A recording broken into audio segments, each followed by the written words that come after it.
First contact and ultimatum. The deep space sensors picked up the anomalies first.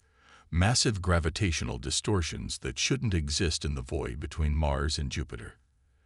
Admiral Sarah Chen stood aboard the bridge of the EDF Hyperion, Earth's most advanced warship, watching as the readings continued to flood in. 25 years of service in Earth's Defense Force hadn't prepared her for this moment. Multiple objects emerging from the distortions. Admiral Lieutenant Marcus Wong reported, his fingers dancing across the holographic interface. Size estimates are, Mom, the smallest one is larger than our largest orbital station. The objects that emerged defied conventional physics. Sleek vessels of impossible scale, their hulls seemed to absorb light rather than reflect it. The lead ship alone was the size of a small city, its surface decorated with pulsing lines of energy that made human sensor operators wince when they looked at them directly. Counting 75 vessels and rising, Wong continued. They're arranging themselves in a formation we've never seen before. Chen's expression remained neutral, though her mind raced through tactical scenarios. Earth's combined fleet numbered barely 30 ships, all of them significantly smaller than even the enemy's support vessels. But humanity hadn't survived this long by giving in to intimidation. All stations, battle readiness level 1, she ordered. But do not power weapons. Let's see what they want first. The alien fleet's formation stabilized at 100 vessels, arranged in concentric rings around their massive flagship. The display of precision was clearly intentional, a show of force meant to impress or intimidate. Incoming transmission. Communications Officer Patil announced. They're broadcasting on all frequencies. On screen, Chen commanded, straightening her uniform. The holographic display materialized into a figure that looked almost human, save for the iridescent scales covering its skin and eyes that seemed to contain swirling galaxies. The automatic translator began processing its speech. Greetings, primitive species, the alien began, its tone carrying what the translator identified as condescension. I am High Marshal Vexthor of the Galactic Hegemony. Your species' recent achievements have drawn our attention. We offer you the opportunity to join our civilization. Under our guidance, of course. Chen's jaw tightened, but her voice remained diplomatic. This is Admiral Sarah Chen of the Earth Defense Force. We appreciate your interest in our world, High Marshal. However, Earth is a sovereign planet. We would be happy to discuss diplomatic relations as equals. The alien's laughter needed no translation. Equals.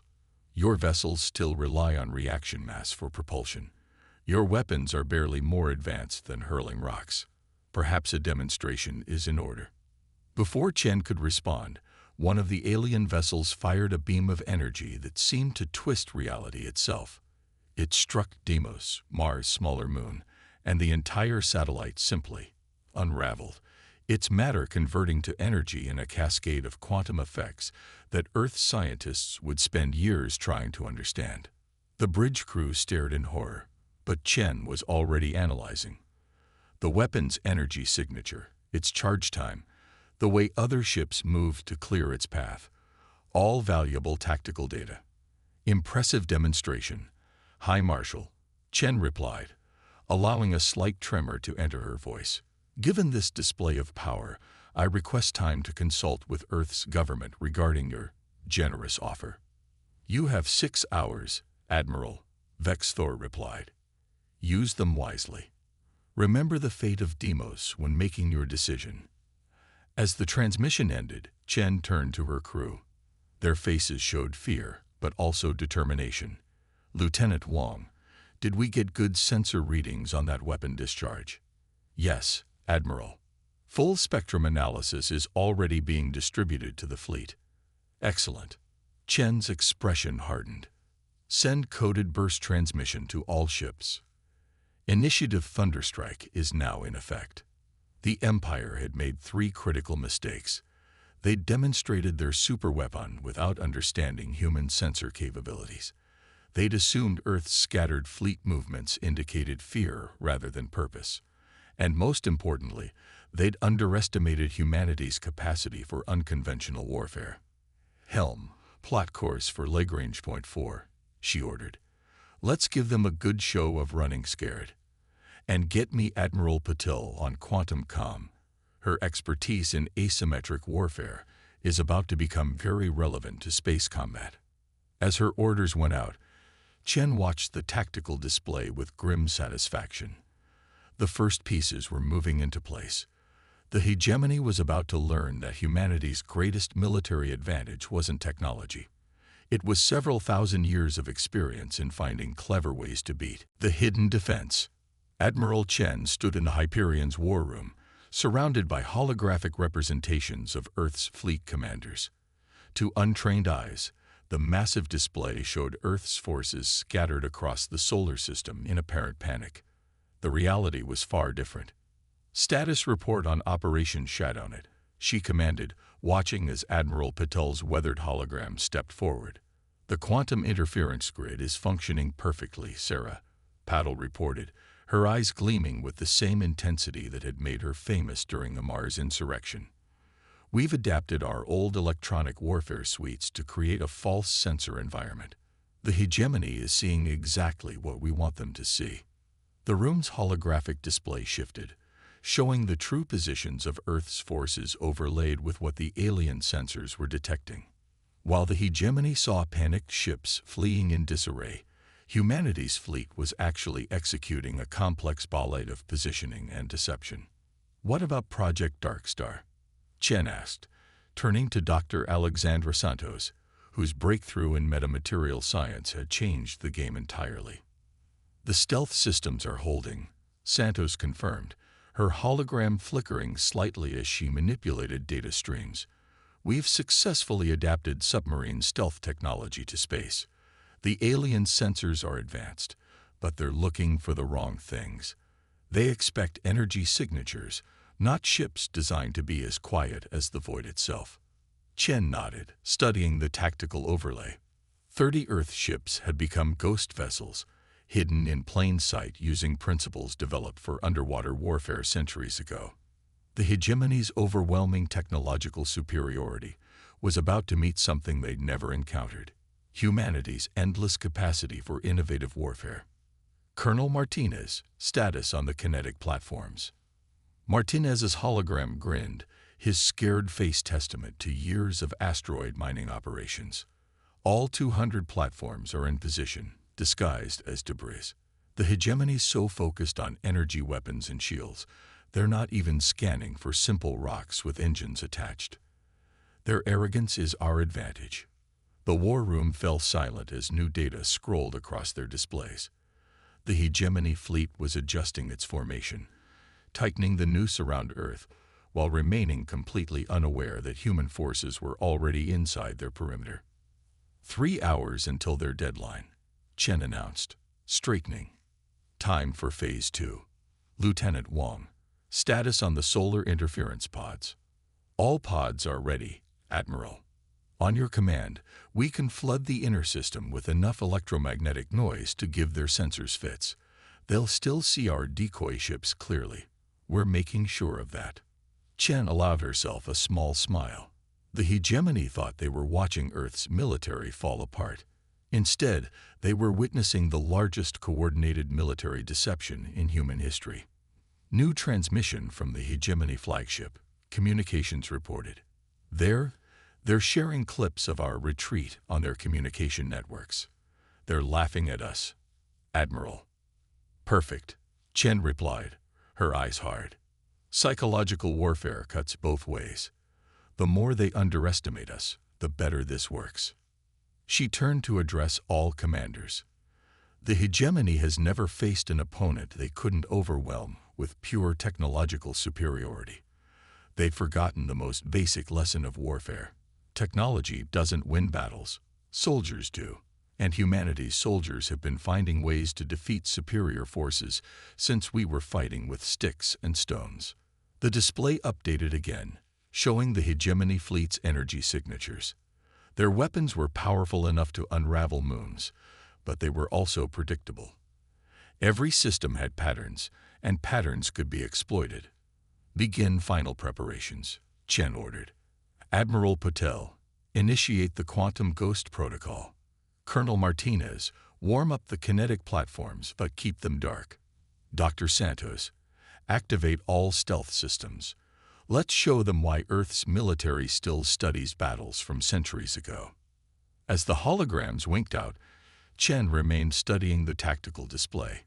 Humanity's ships were now perfectly positioned for the next phase. The hegemony's overwhelming technological superiority was about to meet something they'd never counted on. A species that had spent its entire history learning how to fight smarter, not stronger. 1 hour until deadline, Wang announced. Chen nodded, watching as the final pieces fell into place. Send word to all ships. Phase 3 begins in 30 minutes. Let's show them why you don't judge Earth's Navy by the size of our ships. The trap was set. Now it was time to teach the galactic hegemony why humanity had survived countless catastrophes and emerged stronger each time. They were about to learn that the most dangerous weapon in the universe wasn't technology. It was human ingenuity. Turning the tide. Time's up, primitive species. High Marshal Vex Thor's image dominated the Hyperion's main display, his galaxy-filled eyes gleaming with anticipated triumph. I trust you've come to a reasonable decision about Earth's surrender. Admiral Chen rose from her command chair, adjusting her uniform with deliberate slowness. Actually, High Marshal, I have a question first. Have you noticed you've lost track of 40% of your fleet? The alien commander's expression shifted slightly. Your primitive attempts at deception air. Check again. Chen interrupted, knowing the breach of protocol would irritate the hierarchy-obsessed hegemony. Lieutenant Wang, initiate Operation Shadownet. Across the solar system, dozens of stealth systems simultaneously deactivated. Ships that had been hiding in plain sight using metamaterial hulls suddenly appeared on hegemony sensors, not on the fringes of their formation, but deep within it. Impossible. Vex Thor's translator struggled to keep up with his rapid clicks. Our sensor net is the most sophisticated in the galaxy. You cannot. Humanity's navies learned stealth warfare in Earth's oceans. Chen cut in again. Do you know how deep our oceans are, High Marshal? How dark? How much pressure exists down there? We've been mastering the art of hiding since before we discovered fire.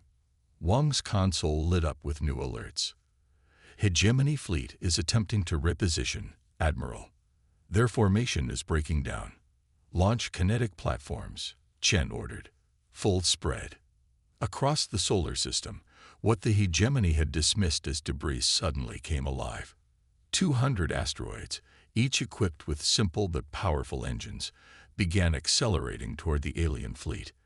They had no advanced technology, no fancy energy weapons, just mass and velocity, the most basic weapons in the universe. Your primitive projectiles cannot penetrate our shields, Vex Thor sneered, but there was an edge of uncertainty in his voice. We're not aiming for your ships, Chen replied. Colonel Martinez, activate the solar pods. Suddenly, the space around the hegemony fleet erupted with electromagnetic interference. Their advanced sensors, calibrated for detecting energy weapons and shield frequencies, were overwhelmed by the chaotic noise. In their confusion, they failed to notice that the kinetic platforms weren't targeting their ships. They were targeting the space around them. The first impacts created clouds of debris moving at incredible velocities. The hegemony's energy shields, designed to deflect concentrated energy weapons, struggled to handle thousands of small impacts coming from multiple directions. Each piece of shrapnel created more debris, turning space itself into a weapon. Admiral, Wang reported, hegemony ships are losing formation cohesion. Their shield geometries are fluctuating. Phase 4, Chen ordered. All ghost ships, execute attack pattern Triton. Earth's hidden vessels, now revealed within the hegemony formation, opened fire. Their weapons were primitive by alien standards. Railguns, missile swarms, and focused electromagnetic pulses, but they had been specifically designed based on the sensor data gathered from the Deimos demonstration.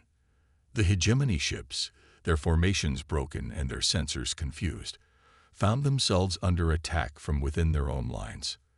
Their mighty shields, optimized for defense against energy weapons, proved less effective against the surprisingly primitive but devastating kinetic attacks. "This is impossible," Vex Thor raged. "You're nothing but primitives. Your technology is centuries behind ours." "Technology isn't everything, High Marshal," Chen replied calmly. "Humanity has spent millennia learning how to defeat superior forces. We've mastered warfare in every environment we've encountered: land, sea, air, and now space. Your mistake was assuming technological superiority equals tactical superiority."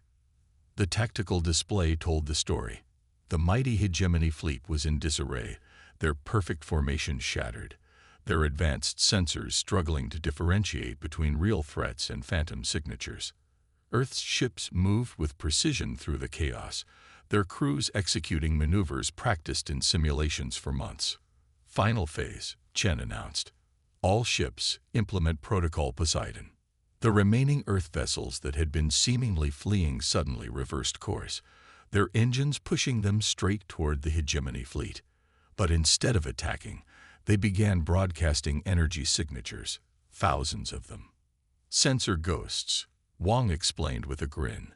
"We're giving them so many targets they can't tell what's real anymore." The hegemony fleet, already struggling with the debris field and the attacks from within their formation, now faced what appeared to be hundreds of Earth ships charging toward them. Their automated defense systems, overwhelmed by conflicting data, began firing randomly into space. Chen watched as the mighty alien armada, which had arrived to subjugate a primitive species, descended into chaos. "Sometimes," she mused, "the oldest lessons are the most important ones. Never underestimate an opponent, no matter how primitive they might appear." The counter-strike. High Marshal Vex Thor's flagship hung motionless in space, its once pristine hull now scarred by debris impacts.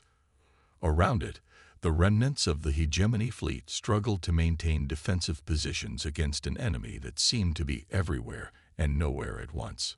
"Status report," Chen commanded, her voice steady despite the exhaustion of the past hours. "Hegemony fleet is down to 63 operational vessels," Wang reported. "Their formation is completely broken. Internal communications suggest multiple ships are experiencing cascade failures in their shield generators." Dr. Santos' hologram appeared on the bridge, her expression triumphant. "Admiral, the analysis of their shield harmonics is complete. Their adaptive frequencies can't handle sustained irregular impact patterns. They designed their entire defensive doctrine around energy weapons." Chen nodded, studying the tactical display. The hegemony's mighty armada had been reduced to isolated groups of ships, each trying to defend against threats they couldn't properly track or predict. Their superior technology had become a liability, too specialized, too rigid, too dependent on fighting the way they expected to fight. "Incoming transmission from the hegemony flagship," Patil announced. They're requesting a temporary cessation of hostilities." A murmur went through the bridge crew. Chen straightened her uniform. On screen, Vex Thor appeared, his earlier arrogance replaced by barely contained fury. "Admiral Chen, this barbaric display of primitive warfare must cease. You're violating every established convention of civilized combat." "Interesting choice of words, High Marshal," Chen replied. "Especially from someone who demonstrated their civilization by destroying one of our moons. But I'm curious, what exactly do you find barbaric about our tactics? Your kinetic weapons, your electromagnetic interference, your sensor deception. These are not the methods of an advanced species." "No," Chen agreed. "They're the methods of a species that had to learn warfare the hard way. We didn't start with energy weapons and quantum shields, High Marshal. We started with rocks and sticks, and we had to figure out how to use them effectively." The tactical display updated, showing new energy signatures from the hegemony fleet. They were attempting to reconfigure their shields, but the constant barrage of debris and false signals made it impossible to establish a stable defense. Admiral Wang interrupted, detecting power buildup in their flagship. They're charging their primary weapon. Chen smiled grimly. Just as predicted. Colonel Martinez, execute Operation Hydra. Suddenly, the debris field around the Hegemony flagship came alive. What looked like random pieces of wreckage revealed themselves as small automated drones. Each one began broadcasting exact replicas of the flagship's weapon signature. What is this? Vexthor demanded as his sensor officers reported dozens, then hundreds of identical energy signatures. Simple pattern matching, Chen explained. We recorded your weapon's signature when you destroyed Deimos. Now you can't fire without hitting your own ships. Your targeting systems can't tell which signal is real. The Hegemony flagship's weapon powered down, unable to safely fire through the sea of duplicate signatures. For the first time, real fear showed in Vexthor's alien eyes. All ships, execute final strike, Chen ordered. Earth's vessels moved in perfect coordination, their seemingly primitive weapons targeting specific points on the Hegemony ships, points identified through careful analysis of their battle damage. You had every advantage, Chen continued, addressing Vexthor. Superior technology, bigger ships, more advanced weapons. But you forgot the most important lesson of warfare. It's not about who has the biggest stick. It's about who knows how to use what they have most effectively. The Hegemony fleet's remaining formation collapsed as Earth ships pressed their attack. Their mighty shields, unable to adapt to the unconventional assault, flickered and failed one by one. Your shields can block energy weapons that could destroy planets, Chen noted, but they can't handle thousands of small impacts happening simultaneously. Your sensors can detect ships light years away, but they're useless when overloaded with false signals. Your weapons can unravel moons, but they're worthless if you can't target them accurately. Vexthor's image flickered as another impact rocked his flagship. Enough. We request terms for withdrawal. Chen's expression remained neutral, but her eyes gleamed. Of course, High Marshal. We're a civilized people, after all. But first, I want to be very clear about something. This wasn't a demonstration of primitive warfare. This was a demonstration of human warfare. Remember that the next time you mistake technological superiority for tactical superiority. Victory and recognition. 2 weeks after the battle, Admiral Chen stood in the United Earth Council chamber, facing representatives from every nation on the planet. The holographic display behind her showed the aftermath of humanity's victory. Disabled Hegemony vessels being studied by Earth scientists, their once mighty technology now serving as lessons for human advancement. The galactic Hegemony has formally recognized Earth's sovereignty, Chen reported to the assembled leaders. More importantly, they've been forced to acknowledge a fundamental truth. Technological superiority doesn't guarantee military victory. The chamber's main screen activated, showing a real-time transmission from the edge of the solar system. High Marshal Vexthor, now speaking as a diplomatic representative rather than a conqueror, appeared before the council. The Hegemony Council has reviewed the events of our encounter, Vexthor announced, his earlier condescension replaced by careful diplomacy. We formally acknowledge humanity as an independent spacefaring civilization, with all rights and privileges thereof. A generous offer, Chen responded, considering your previous position on our primitive status. Our assessment was incomplete, Vexthor admitted. We failed to understand that advancement can take many forms. Your species' ability to adapt and innovate, particularly in warfare, is unprecedented in our records. The council chamber buzzed with murmured conversations. Dr. Santos, now heading Earth's new Advanced Defense Research Division, stepped forward to address both the council and the Hegemony representative. We've analyzed your technology, High Marshal, she reported. Impressive, but surprisingly inflexible. You built perfect tools for the war you expected to fight, not the war that actually happened. A mistake we won't repeat, Vexthor acknowledged. Your tactics have already forced changes in hegemony military doctrine. The term human warfare has entered our strategic lexicon. Chen allowed herself a small smile. Perhaps we can both learn from this encounter. You have much to teach us about advanced technology, and we can offer lessons in tactical flexibility and innovation. The council chambers displays updated, showing the reconstruction of Deimos already underway. Earth ships worked alongside several hegemony vessels, their crews learning from each other. What had begun as an attempted conquest was transforming into an unexpected collaboration. The hegemony proposes a military exchange program. Vexthor continued. Selected Earth officers would serve aboard our vessels, while our commanders would study your tactical doctrines. We believe both sides would benefit from such an arrangement. Chen turned to address the council directly. This is our opportunity, not just to advance technologically, but to help shape the future of galactic warfare. The hegemony has dominated space for centuries through technological superiority. We can help them understand that true military strength comes from adaptability, innovation, and the willingness to learn from every encounter. The council voted unanimously to accept the proposal. As the session concluded, Chen met privately with her command staff in the Hyperion's war room one final time. They still don't fully understand what happened, do they? Admiral Patel mused, studying the battle recordings. They see our tactics, our strategies, but they miss the underlying truth.